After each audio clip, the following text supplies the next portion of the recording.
Oi, pessoal, vamos lá para a nossa aula Devolvendo a Alma para o Mundo, nossa penúltima aula e também nossa aula mais densa em termos de teoria e textos que eu trouxe para vocês. Eu tento deixar esse curso o mais leve possível em termos de teoria, porque eu quero muito mais habilitar vocês a se encontrarem com o seu chamado do que necessariamente ensinar psicologia ou teorias a respeito da psicologia e tudo mais. Eu estou tentando fazer um apanhado, um aglomerado, um coagulado, como nós diríamos em alquimia, de tudo que eu já vi, de tudo que eu sei, de tudo que eu percebi, de tudo que eu concluí, que me ensinaram, que eu estudei a respeito de responder ao nosso chamado, de identificar e responder ao nosso chamado. De acordo com as primeiras aulas e até aqui, tenho certeza que vocês perceberam que eu dou ênfase a vocês buscarem ajuda para realizar essa proposta do encontro com o chamado, antes até de dar passagem para esse chamado. Contratar esse curso é um início de busca de ajuda, certo, gente? É uma coisa, já é um passo maravilhoso nesse sentido. Queria lembrar vocês que ninguém faz nada sozinho. Então esse curso é realmente só o início da busca de vocês. E que ótimo que vocês já estão buscando, mas tenham em mente de que este é só o início.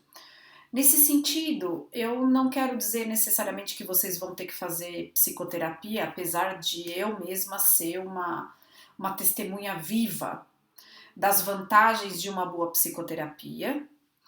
E também não estou querendo dizer que necessariamente vocês vão ter que contratar, por exemplo, um astrólogo, como nós vamos acabar chegando na última parte do curso, né, a falar em astrologia. Não, vocês podem empreender uma caminhada autodidata, por exemplo. Hoje nós temos tantos, assim como esse curso, né, nós temos tantos vídeos gratuitos no YouTube e em outras plataformas, vídeos de alta qualidade, com profissionais de alta qualidade, qualificados, trazendo coisas importantes, né, para nós. E então, buscar por aí é um ótimo caminho. O problema, gente, da gente ficar só no estudo e só no ouvir outras pessoas falando sobre um assunto é o nosso inconsciente. A gente não tem muito acesso ao nosso inconsciente se não for através da presença ativa de outra pessoa, né? Tô entrando por aí, gente, porque eu vou pegar o tema da codependência para interdependência que eu venho trabalhando com vocês desde a primeira aula. Nós somos seres interdependentes, certo? Como eu tenho falado para vocês, enquanto adultos nós somos interdependentes e nós precisamos uns dos outros. Esse meio virtual é maravilhoso, mas ele tem suas limitações. Enquanto nós estamos assistindo uma aula, ouvindo uma pessoa falar, claro que nós estamos tendo nossos insights e tudo mais, sem sombra de dúvida, mas nós não estamos num relacionamento ativo com aquela pessoa.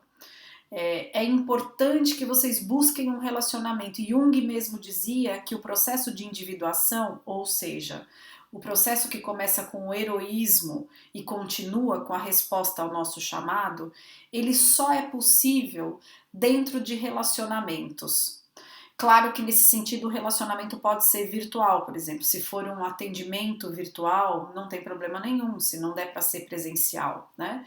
Mas é importante que seja dentro de relacionamentos, porque algumas partes do nosso inconsciente só se manifestam e só são visíveis caso nós estejamos dentro de um relacionamento. caso nós estejamos dentro da interpessoalidade e não do isolamento narcísico, egoísta e egocêntrico de achar que nós conseguimos fazer o nosso caminhozinho sozinhos. Portanto, de novo, esse curso é só o início para os buscadores de verdade. E qualquer curso é só o início para os buscadores de verdade. Quanta gente por aí não está tentando dar conselhos e orientação para a vida dos outros, sendo que essas próprias pessoas não vivem aquilo que elas preconizam? Como que aquilo vai poder ter algum efeito positivo, construtivo na vida da outra pessoa? São só palavras, são só teorias. A vida acontece dentro dos relacionamentos, a vida acontece nas realizações, nas trocas, na interdependência. A vida só acontece fora de nós. Aqui dentro a introversão é necessária muitíssimo, mas a extroversão também, meio a meio. As duas são necessárias. Então não vamos ser nós também teóricos, né? Por mais que eu ame estudar, quem me conhece sabe disso, eu procuro não usar o estudo como um refúgio para minha vida. Eu procuro não usar o estudo como desculpa para não viver. Eu sou introvertida, então eu não tenho 300 relacionamentos, realmente eu sou seletiva com quem eu me relaciono, sou muito sensível, então tenho dificuldade com algumas coisas, mas aquela meia dúzia de pessoas que eu amo, dessas eu não abro mão na minha vida e eu me relaciono ativamente com elas, me esforço muito por aqueles relacionamentos para mantê-los, né? Porque eles são fundamentais para mim, eles me dão feedbacks importantíssimos, me ajudam a me desenvolver e eu, da mesma forma que não seria quem eu sou hoje sem as psicoterapias, porque eu passei, sem os terapeutas maravilhosos e outros não tão bons pelos quais eu passei, sem os meus relacionamentos pessoais, até para me dar conteúdo para trabalhar nessas psicoterapias, eu não seria nada nem ninguém. Então, gente, certo? E isso tudo tem a ver com a aula de hoje. Por que eu tô trazendo numa aula que se chama Devolvendo a Alma ao Mundo, uma questão, de novo, como a interdependência e os relacionamentos pessoais? Porque a gente está vivendo uma época em que a gente acredita demais em nós mesmos. Demais, demais, demais. E a gente tem muita dificuldade de realmente acreditar nos outros.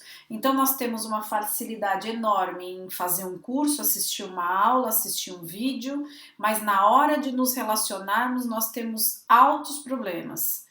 E os defeitos que a gente acha que a gente enxerga naquela pessoa passam na frente e nós ficamos na realidade mais nos relacionando com uma fantasia do que com uma pessoa real, do que com um outro real, né? E se eu tô falando que nós precisamos uns dos outros e que nós precisamos de troca para nos realizarmos nesse mundo, eu tô falando que nós precisamos do mundo como um todo, não só das outras pessoas. A gente precisa enxergar esse mundo e esse outro como vivos, como sábios, como tendo algo a contribuir, como dotados de características especiais e indispensáveis para que a vida seja o milagre que ela de fato é, para que a gente enxergue a vida como o milagre que ela de fato é. A interdependência tem muito a ver com isso. Se nós percebemos humildemente que nós dependemos do outro e que nós dependemos do mundo, nós somos, mesmo que mais ou menos egoisticamente, obrigados a cuidar melhor desse mundo e desse outro. Lembram-se da frase do Pequeno Príncipe? Tu te tornas eternamente responsável por aquilo que cativas? Então, a vida não é um descartar de seduções repetitivas. Nós precisamos cultivar as nossas relações e o nosso ambiente, caso nós queiramos uma vida significativa, bem vivida e pouco deprimida, uma vida viva. Nós precisamos cultivar inteligência, saberes, nós precisamos cultivar valores externos a nós.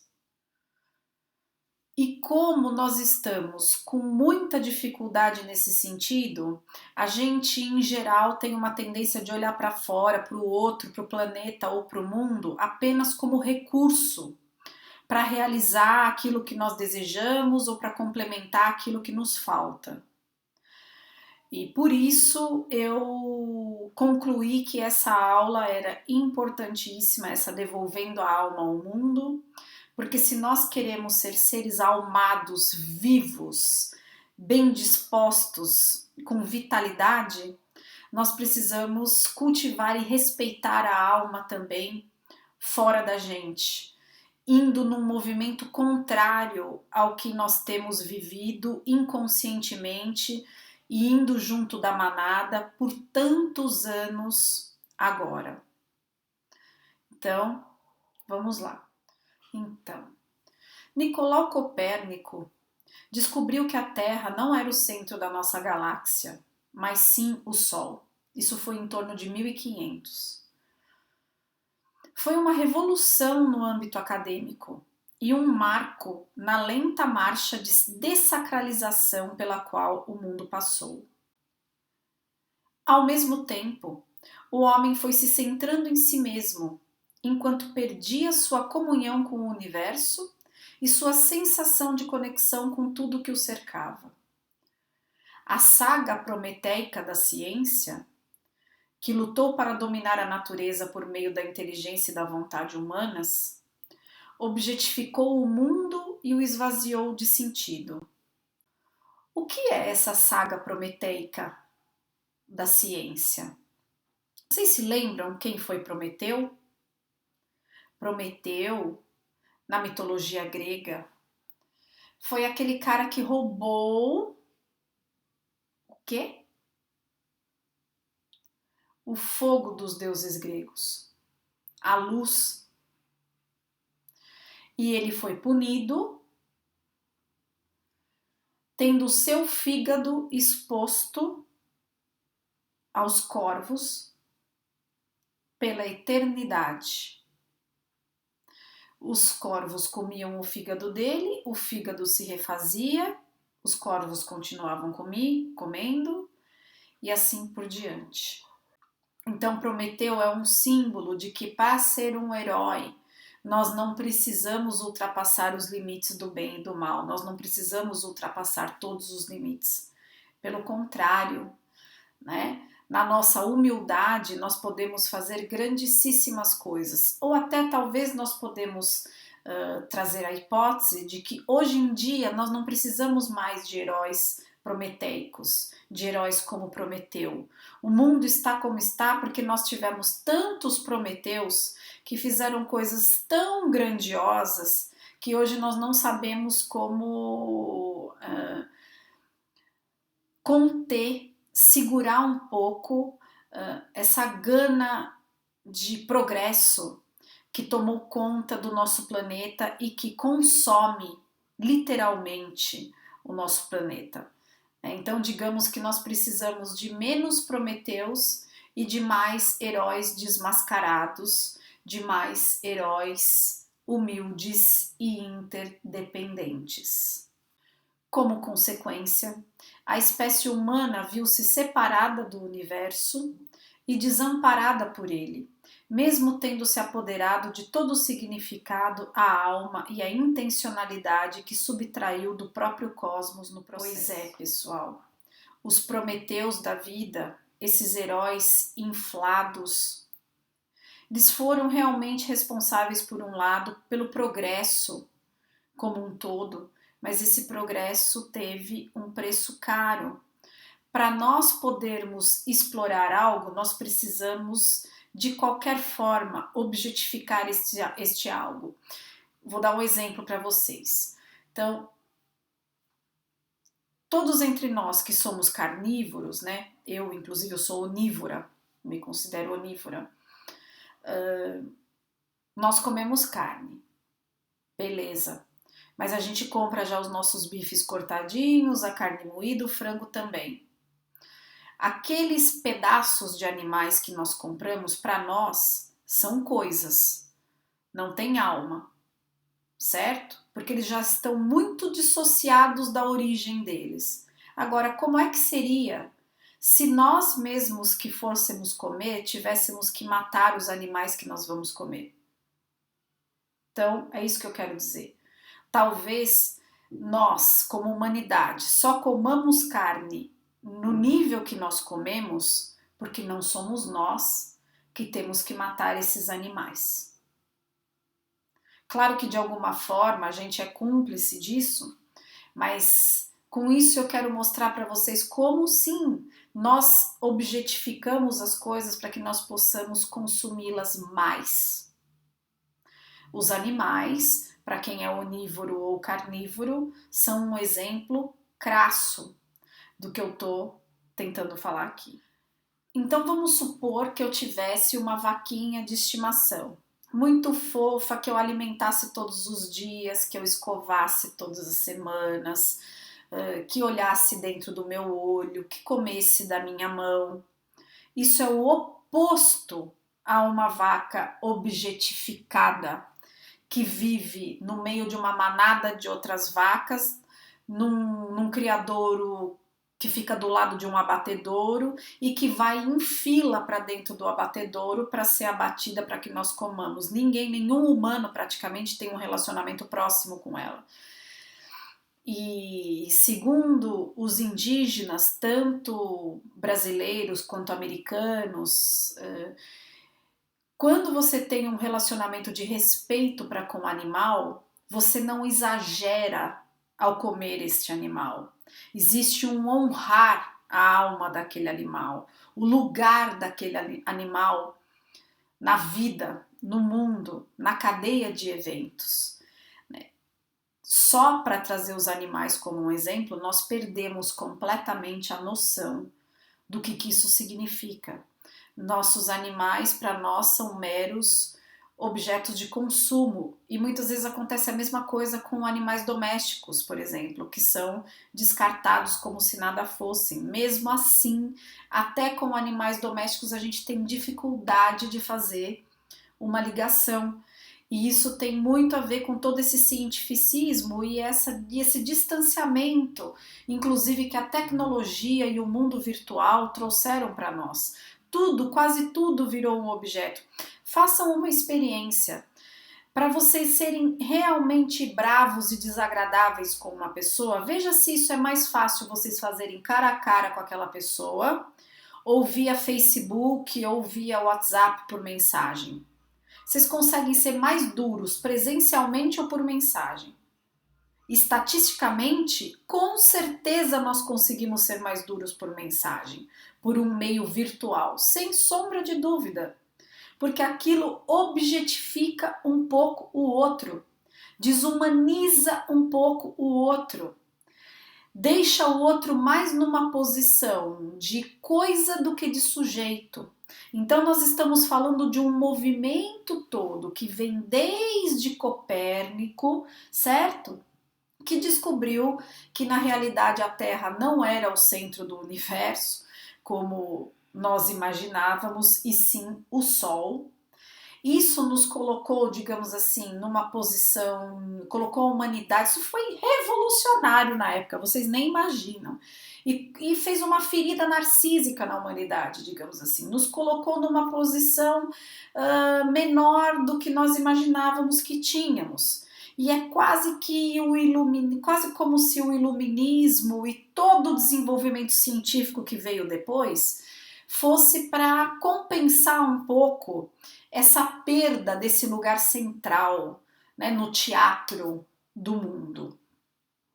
Essa nossa corrida cientificista, ou por acumular dinheiro, ou por ter muito sucesso e tudo mais, parece, de acordo com a psicologia analítica, um esforço em tentar voltar a ser o centro de alguma coisa, já que nós não somos mais o centro de nada, né? Nós não temos mais a ilusão de que nós somos o centro de alguma coisa.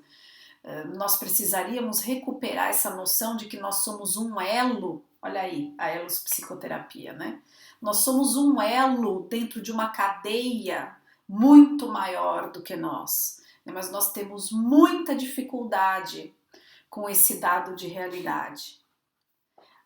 Agora eu trouxe aqui para vocês uns pensamentos do Richard Tarnas, que é um grande filósofo, pensador, até diria que ele é psicólogo mesmo, um grande estudioso de estatística, astrólogo, trouxe um pouco das reflexões dele a partir dessa aula para nós pensarmos. Ele diz: a conquista da autonomia humana foi paga com a sensação de alienação. Pois é, a partir do momento em que nós objetificamos o mundo, o que acontece? Nós nos tornamos insaciáveis. Nós nos retiramos, né, ilusoriamente, desse elo, dessa cadeia de seres, dessa cadeia de eventos que é a nossa galáxia, o nosso universo, e nós nos consideramos diferentes. Assim, esse foi o movimento da ciência a partir da descoberta de Copérnico de que nós não éramos o centro do mundo.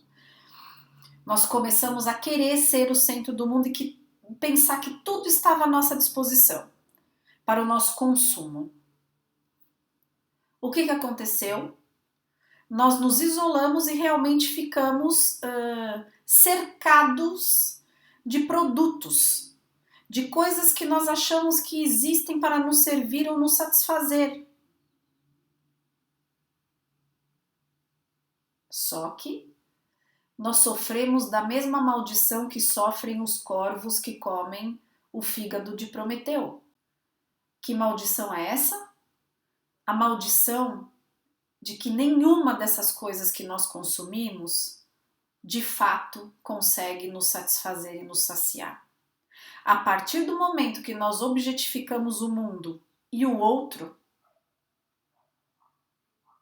nós decretamos a nossa insatisfação eterna. Continuando com o Tarnas. Para a mente moderna, a única fonte de significado no universo é a consciência do ser humano. Olha que absurdo, né, gente? Para o homem civilizado, o cosmos não tem alma. É impessoal, indiferente, destituído de inteligência e intencionalidade. Quer dizer, objetificando tudo, nós pensamos que nós roubamos tudo para nós. É uma ilusão. Quer dizer, esse processo de objetificação irrestrita de tudo que não seja eu mesmo, isto é, o próprio ser humano, né, nos isolou e nos isolou, digamos assim, em uma crença psicótica, megalomaníaca, de que nós é que somos o centro da galáxia, de que nós é que somos o único ser inteligente e, como é que eu posso dizer, digno de valor, com algum valor intrínseco, inato, superior em comparação a todo o resto. Como é que nós vamos ser interdependentes assim? Como eu vou cultivar a interdependência se eu acho que o outro ou o resto do mundo é só um objeto? Como que eu vou receber algo para algo me satisfazer se algo precisa ser almado? Se eu não enxergo, se eu não reconheço a alma no outro, eu não vou me satisfazer. Nada que eu traga para mim vai ter alma. Alma só se relaciona com alma. Se eu nego a alma do mundo, se eu nego a alma do outro, eu me condeno à fome e à insatisfação eternas.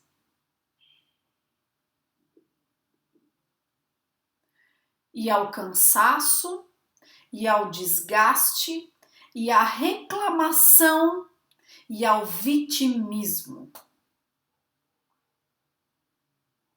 Eu vou achar que só eu tenho que dar conta de tudo. Que nada que existe é tão bom quanto eu. Tarnas continua. O homem ancestral percebia o mundo natural como pleno de significado cósmico e humano.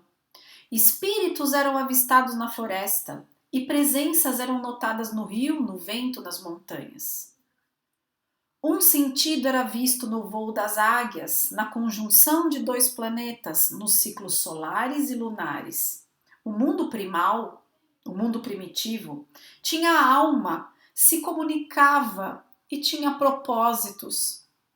Oferecia sinais e símbolos, implicações e intenções, e era animado pelas mesmas realidades ressonantes que os seres humanos experimentam dentro de si mesmos.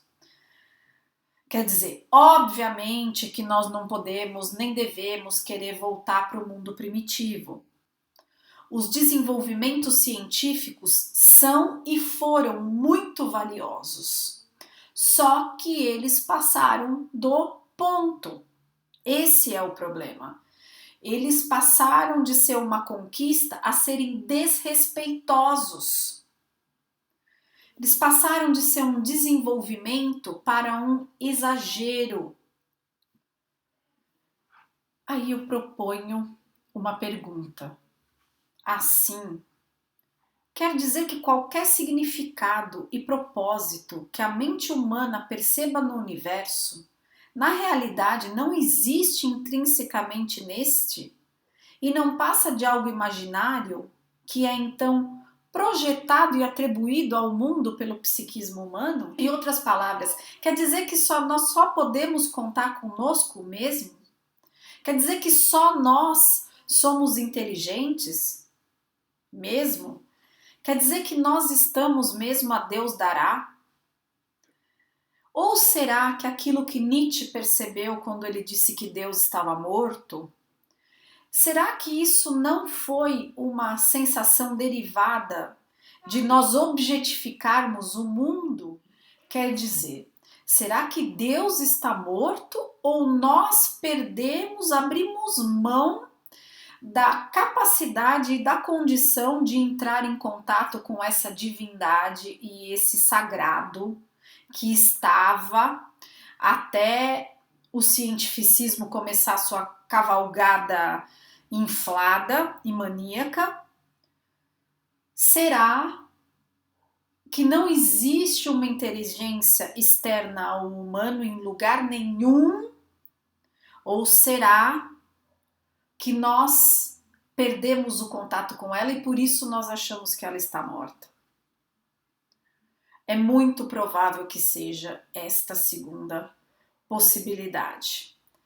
Nós nos alienamos e concluímos que não existe mais nada de importante além de nós mesmos. Isso é a descrição teórica do narcisismo.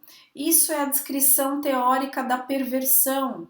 Uma coisa só se torna importante e só se torna significativa se nós colocamos valor e significado nela, se nós cuidamos dela, se nós a cultivamos. Em outras palavras, uma coisa, um animal, uma pessoa só se torna almada se nós colocamos alma nela, se nós cuidamos dela, se nós insuflamos vidas a ela. Voltando à questão da interdependência.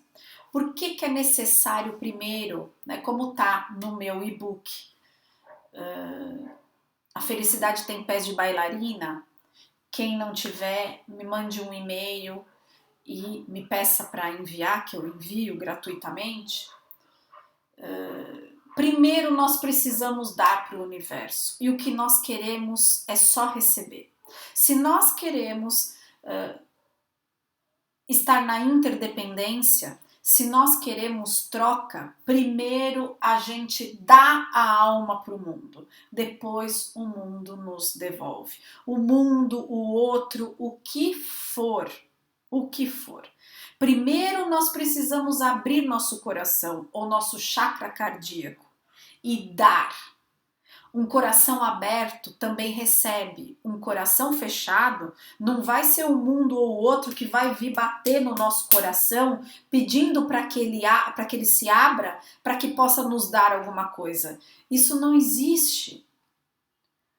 É preciso muita humildade e confiança no outro para abrir o coração, para dar, para poder entrar na interdependência. Enquanto eu estou no vitimismo, eu estou me colocando como explorado pelo outro. Só que o que eu não vejo é que o grande explorador sou eu mesmo. Esse é o grande X da questão. Como eu mesmo posso sair da posição de explorador para que eu me sinta menos explorado? Isso é um princípio básico da psicologia. Só se sente perseguido quem persegue. Só se sente perseguido quem sente que deve. Só sente um mundo desalmado quem está sem alma. Só sente o mundo desalmado quem está fora de contato com a própria alma. Como abrir a alma? Como entrar em contato com a própria alma? Amando, gente, confiando. E se não for possível, buscando ajuda para isso. Eu sei que é fácil falar.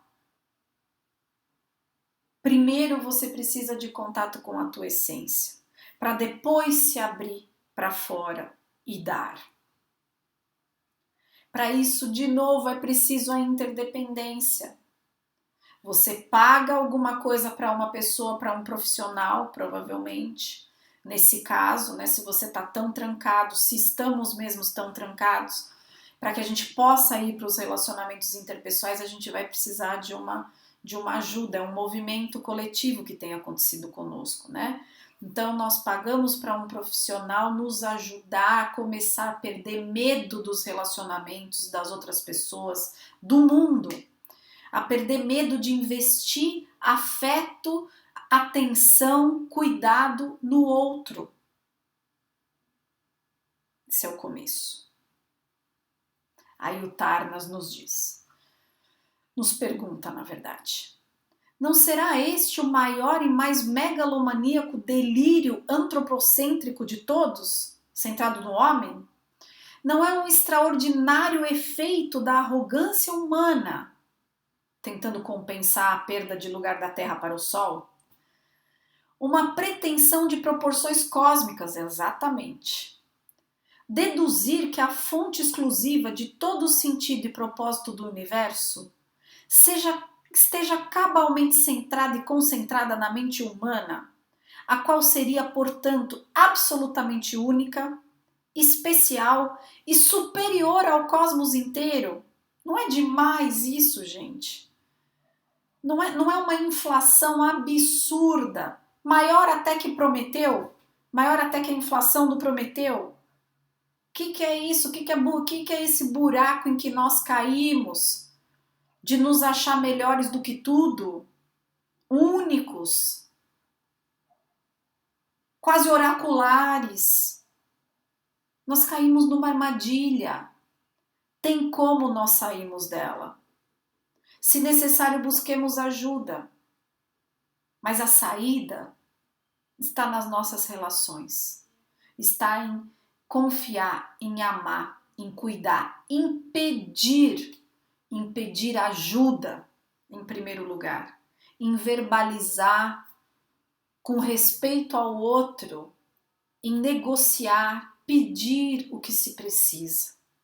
19, contudo, os estudos de Jung, psiquiatra e psicoterapeuta suíço, foram publicados e ampliaram as fronteiras convencionais do pensamento científico. Graças a Deus, é só por causa dele que eu estou aqui com vocês hoje, reconhecendo e dando credibilidade à dimensão metafísica, transcendente ou espiritual da psique humana. O que significa isso? Significa que Jung conseguiu dar veracidade para tudo que é real, tem alma e está fora de nós. Na verdade, a nossa própria psique está fora de nós. Ela ultrapassa os nossos limites corpóreos. As nossas psiques, todas, de pessoas, animais, do planeta, estão interligadas. Existe uma anima mundi, uma alma do mundo, como Jung dizia. Nós nos comunicamos e nos interconectamos não só através da fala, mas através de sentimentos, sensações, mensagens e comunicações que não são verbais, não são orais, não são por escrito. Com a descoberta, não exatamente a descoberta, mas a comprovação que Jung fez da existência do inconsciente coletivo, essa alma mundial, a anima mundi que nós estamos falando aqui, Jung abriu o caminho para que nós pudéssemos trazer de volta, devolver para o mundo aquilo que não é nosso, graças a Deus, mas que é do mundo, porque se fosse só nosso, se nós conseguíssemos roubar isso para nós, a humanidade estava realmente condenada. A única esperança da humanidade é teóricos como Jung e pós-jungianos e vários de várias outras áreas do conhecimento, como da espiritualidade, que abriram os portais para nós, inclusive nós cientistas, eu me considero cientista, poder trazer de volta a alma para o mundo, devolver aquilo que nós roubamos, mesmo que nós não tenhamos sido os ladrões originais, já que nós não vivemos em 1500, pelo menos não que nós saibamos, nós perpetuamos esse roubo. Lembra do problema do herói lá na primeira aula, do problema do herói mascarado? O herói mascarado repete coisas que ele nem sabe o que ele está fazendo. Ele está fazendo inconscientemente por uma questão de tradição, por uma questão de convenção. Ele nem sabe se aquilo é bom para ele, se é bom para o outro, se é bom para o mundo. Ele não para pensar e para refletir, para sentir, antes de tudo, o que ele está fazendo e os impactos do que ele está fazendo. Não só os impactos para ele, como para tudo. Então nós temos que refletir. É para a gente repetir tudo como vem sendo feito? Nós temos mesmo que ter os mesmos valores dos nossos pais ou dos nossos avós? Nós vivemos nas mesmas condições que eles viveram? Um dos grandes focos do estudo de Jung foi o fenômeno da sincronicidade, isto é, as coincidências significativas, em que dois eventos simultâneos, um deles intrapsíquico e o outro externo, aparentemente independentes, sem conexão causal, se mostram conectados via significado, numa surpreendente integração entre as realidades interna e externa da pessoa.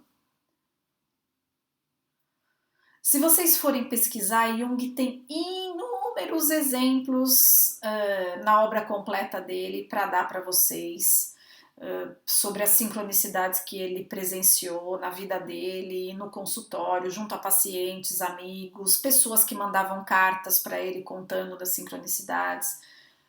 Então, a sincronicidade, por exemplo, nossa, eu também tenho várias para contar na minha vida, né, se vocês quiserem. Eu gosto muito de uma de Jung que não é conhecida, é difícil as pessoas saberem sobre essa. Tem a do escaravelho que Jung conta, né? Várias outras, mas essa do relógio é especial. Jung já era velhinho, né? Ele estava orientando um trabalho de um rapaz, e esse rapaz queria publicar um artigo, e ele trouxe o artigo para Jung, marcou um horário lá com Jung, trouxe o artigo para Jung ler e para Jung ver se aprovava. E o rapaz tinha certeza de que o artigo estava ótimo, pertinente e tudo mais, tal, tal. Então ele trouxe o artigo para Jung na hora combinada, e Jung leu e Jung detestou o artigo. O Jung rejeitou e falou para o rapaz: olha, sinto muito, não vai dar para publicar isso aqui, não sei o que, não sei o que. E o rapaz não acreditou naquela reação de Jung. Falou: Jung, mas isso, mas aquilo, Jung, mas isso. E Jung começou a ficar cansado, ele já não tinha paciência para um monte de coisa. Ele pegou, olhou no relógio e falou assim: nossa, mas a gente está todo esse tempo junto, só passou 5 minutos, né? E o rapaz olhou para o próprio relógio e falou assim: não, Jung, que horas são no seu relógio? Jung falou: sei lá, são 5:05 no meu. E o rapaz falou: não, são 5:35. E Jung foi verificar e realmente eram 5:35. Aí ele virou para o rapaz, que era muito mais jovem do que ele, e falou assim: não, você está no seu tempo, você está no tempo certo, eu estou errado, o meu tempo já está passando. Ele falou para o rapaz. E é o que o meu relógio está me falando, porque eu acabei de consertar esse relógio. Ele acabou de chegar do relojoeiro. Ele está perfeito, em perfeitas condições. Então, ele está me dando um sinal para eu reconsiderar o seu trabalho. Porque agora é a sua hora, não é mais a minha hora. Olha que emocionante. E aí Jung releu o trabalho do rapaz e viu que ele realmente tinha super se enganado, que tinha uma ótima qualidade aquele trabalho, e falou: sim, fulano, nós vamos publicar o seu trabalho. Então as sincronicidades, elas são muito sutis, dependem muito da nossa interpretação. Elas são sinais que o universo manda. O universo não ama a gente tanto assim para chegar e mandar sei lá, um telegrama para nós sobre aquilo que nós estamos precisando saber sobre a nossa vida, sabe? Nós não somos assim importantes. Ele manda sinais metafóricos e sutis, e nós precisamos de alguma forma estar dispostos, estar alertas, atentos e abertos, especialmente abertos, para ler e interpretar esses sinais. E às vezes nós precisamos de ajuda. Eu trabalho muito com sonho, por exemplo.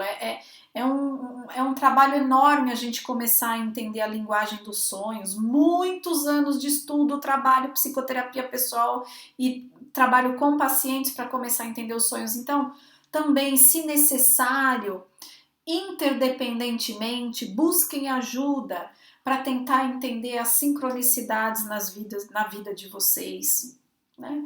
Porque elas existem, elas são sutis, mas o universo está sempre tentando conversar conosco. E claro que nós não somos Jung e nós não temos aquela facilidade, aquela genialidade para entender essas sutilezas, mas juntos nós podemos chegar lá. Então as sincronicidades são respostas do mundo para nós. Assim que nós nos abrimos e assim que nós nos abrimos, a gente esparrama a nossa alma no mundo e a gente começa a cuidar do mundo e amar o mundo e a respeitar o mundo. O mundo começa a tentar conversar conosco. Nós, inclusive, podemos pedir por sinais para o universo, né? Nem sempre nós o receberemos, ou melhor, nem sempre a gente saberá identificá-los, mas só recebe sincronicidade quem acredita que existe algo maior do que si no mundo, quem dá o direito deste mundo ser almado e sábio para além da própria inteligência, para além da própria intencionalidade. Para aquelas pessoas que sabem que elas estão numa dança com o universo e que para cada passo que a gente dá, a gente precisa esperar o passo que o universo vai dar para saber qual que vai poder ser o nosso outro passo. Nós somos interdependentes não só uns dos outros, mas inclusive do universo. E o que nós temos feito por tanto tempo? Nós temos ignorado todos os sinais de desequilíbrio que o universo tem nos mandado. Né? Então vamos supor que nós comecemos um projeto e ele não deslanche. Isso significa que o universo não está andando com a gente, ele não está querendo ir junto com aquele projeto, ele não vai dar força para o nosso projeto. Então, ou a gente reavalia o que a gente tem feito naquele projeto, ou a gente engaveta aquele projeto e começa outro. Porque assim, se o universo não dança junto, significa que de alguma forma aquilo não está podendo servir. O teu chamado não está conseguindo servir o que ele veio para servir, então ele precisa talvez de mais trabalho, de mais paciência em cima daquilo, de mais resiliência, de mais polimento, de mais estudo. Não é necessariamente, quando eu digo engavetar, por isso que eu falei engavetar e não jogar no lixo. Engavetar para um pouco depois. Para quem sabe depois você vai ter disposição maior ou criatividade maior para poder retornar aquilo, almar aquilo de novo, cultivar aquilo de novo, né? Como eu digo lá no A Felicidade Tem Pés de Bailarina, tudo leva tempo e tudo exige investimento, tudo é processo. Então, o universo também não manda sinais sincrônicos para nós na hora que a gente quer. Mas ele manda, certo? O universo é um outro, ele não está respondendo aos nossos desejos, ele não está submetido ao nosso querer, à nossa vontade. Ele é um outro. Da mesma forma que nós queremos ser respeitados, o universo também quer. Para nossa teoria, o inconsciente coletivo está em tudo. É mais como uma atmosfera em que vivemos do que algo que possa ser encontrado dentro de nós. E também não se comporta nem de longe apenas de modo psicológico. Nos casos de sincronicidade, o inconsciente coletivo se mostra mais como um substrato universal, que é parte integrante do ambiente, do que como um elemento intrapsíquico. Sempre que estamos em contato com algo arquetípico, isto é, do inconsciente coletivo, estamos nos relacionando com fatores transconscientes e metafísicos. O que significa transconsciente? Vamos imaginar, o que é um voo transcontinental? É um voo que vai de um continente para outro. Então, transconsciente é tudo aquilo que está entre as nossas consciências. Podem não ser inconscientes, mas estão entre consciências. Está entre a minha consciência e a consciência de vocês. Nós somos todos muito São Tomé, né? A gente só acredita naquilo que dá para ver. Mas e aí?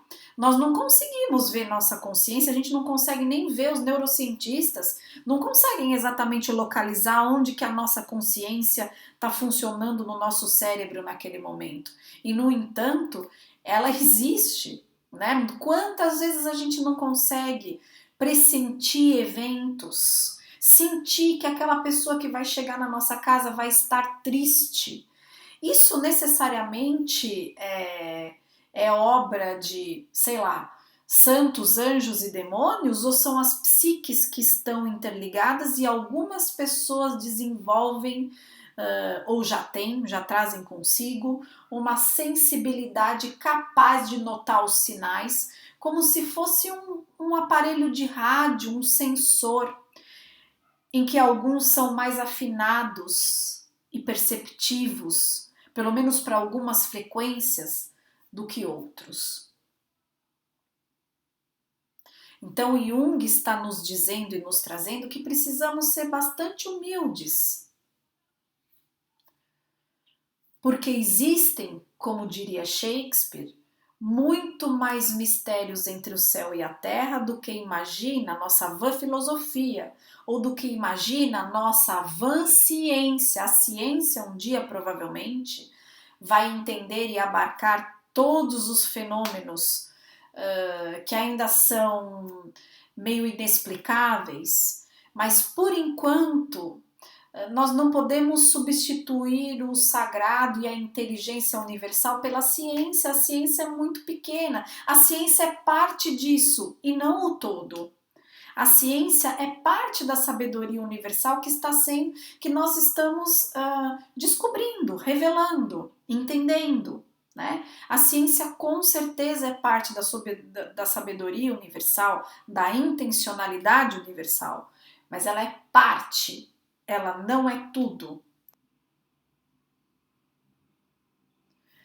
E os mistérios que a ciência não dá conta de explicar, ela não poderia dizer que eles não existem, que eles não são verdadeiros, que eles não são reais. Não, ela não dá conta de explicar. A ciência teria que ser humilde o suficiente para admitir que existe muita coisa acontecendo, verídica, real, que ela não dá conta de abarcar. Isso sim é uma coisa digna de admiração e de valoração, não é? Em outras palavras, pessoal, o fenômeno da sincronicidade sinaliza a existência de uma inteligência e de uma intencionalidade cósmicas que permeiam e extrapolam a psique humana. Jung tem um livro só sobre sincronicidade, é fininho, recomendo a vocês. Recomendo que vocês prestem atenção na própria vida de vocês, que vocês prestem atenção naquilo que não é concreto, naquilo que não chega através de mensagem de texto, naquilo que não chega através de e-mail, naquilo que chega para vocês por outras vias. Não necessariamente que sejam assim que chegou uma intuição que vocês acreditem que aquilo é verdade, mas parem para examinar, parem para ouvir, parem para olhar, parem para ver. Não reneguem o que vem de fontes mais sutis, mais metafísicas, menos científicas. Vamos olhar para isso. A alma, o que quer que ela seja, ela é sutil e delicada.